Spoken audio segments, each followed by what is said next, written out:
हा काळा मिटीक झालेला दिवा स्वच्छ करायचा प्रयत्न करते मी इथे, कारण मी रोज संध्याकाळी बोधिवृक्षाजवळ दिवा लावते आणि तिथे एक मांजर येऊन हा दिवा पालथा करते आणि त्यातलं तेल पिऊन घेते आणि वातेही खाऊन घेते आणि मातीत मिसळल्यामुळे तो दिवा असा काळा मिटीक झालेला. त्याला मी भिजत घातला आणि इथे बघू शकता दिवा अगदी स्वच्छ झालेला आहे आणि मी सुद्धा एकदम खुश झाले. त्यानंतर मागच्या अंगणामध्ये एवढा कचरा होऊन जातो झाडं झुडपं असल्यामुळे, रोज झाडू मारायला लागते.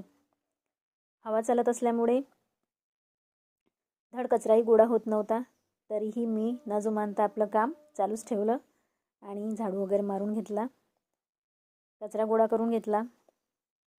मित्रांनो, आम्हा गृहिणींचं हेच काम असतं की कितीही विपरीत परिस्थिती असली तरी न थकता न जुमानता आपलं काम चालूच ठेवायचं. तर इथे माझं एक मिशोचं पार्सल रिसीव झालेलं आहे आणि ते पार्सल खोलण्याचा मी प्रयत्न करते आहे. डब्यामध्ये डबा असल्यामुळे ते पार्सलही निघता निघेना आणि खूप प्रयत्नानंतर शेवटी मी ते बाहेर काढलं. आणि इथे बघू शकता तुम्ही, मी हँड ब्लेंडर मागवलेला आहे. इलेक्ट्रॉनिक आहे ते प्रोडक्ट, अजून मी यूज केलेलं नाही आहे. वापरल्यानंतर बघूयात क्वालिटी कशी आहे. त्याच्यासोबत हे 4 ब्लेड्स आलेले आहेत. आणि तुम्ही म्हणाल इथे हिने चेहऱ्याला काय लावून घेतलं आहे, तर मी तुम्हाला पुढे सांगणार आहे की काय लावलं.